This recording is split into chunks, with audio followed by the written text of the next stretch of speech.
Достар, біз Алматыға тағы да барып қайттық, тамақтандық. Біз тойда кеттік. Бұл жолы апа мен атамен келдік. Сосын біз мамам тұрып тұрды барлықтан. Сосын Айлин де отыр еді. Ешке сен ойнамайсың ба? Бол, күре. Көктөбеге келдік. Барлығымыз қазір газельмен шығайын деп тұрмыз.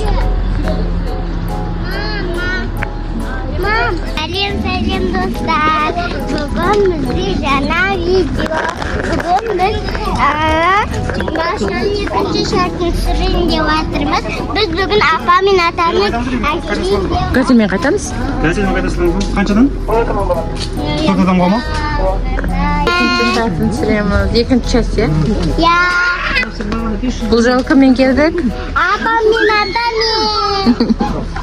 Бұрын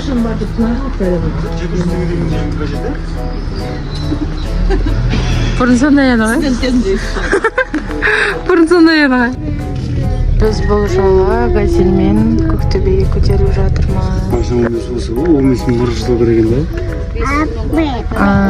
Я. Айлишка, привет тебе. Привет.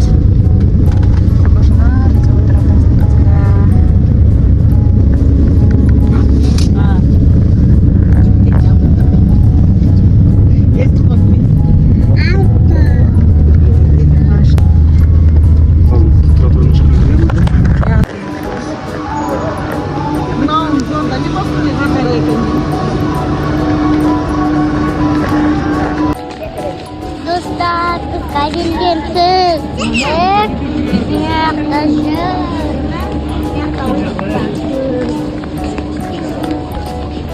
Не көреміз бұл жақта?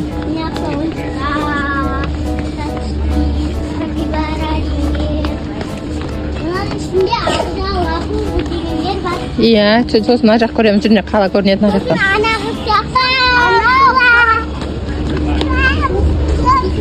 Көктөбеге келдік. Маман шығармай едік бала ма? Осымен шығарып. Жүрегім сөйлейтін еді. Тұр ғой. Қазақстан тұржын келіп отыр. Алматы қаласы, Көктөбе. Әне башня.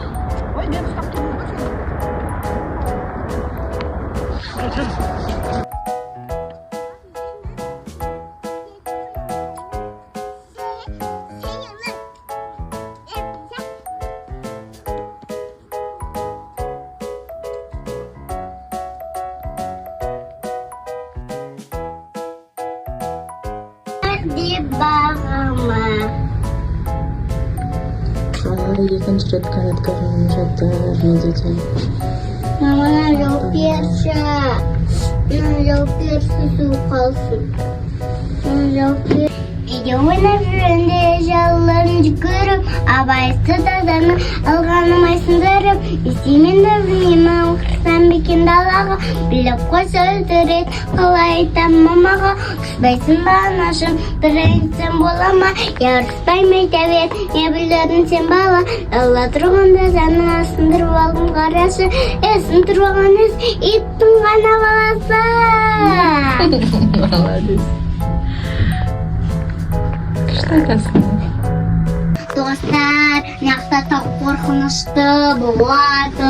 Біз екінші рет видеоге келдік, иә, канатқа Я екінші шартын түсіріп жатырмын. Бұл жолы суықта келдік қой, иә? Суық қоталы. Бүгін күз мезгілінде келдік. Біздің ағаштардың төбесіне кетіп бардық тағы да. Суық екен, қалың киініп алдық. Таудың төбесі көрінбей тұр, көкөш қара. Апа, тұрып. Ашын кәдімді. Апа қорқып отыр. Сен көкөш қорқатсың ба? Қорқыштымыз. Достар, мен жаңа мынандай не алғам? Не алғайсың? Кофе алғам. Мынақта қорқынышты үйреніп қалдық. Біз фанаткамен шығып Апа қарекет видеоға түсіретін. Видеоға Көкөш қара. Ашып кетеді, сөйтіп болады деген.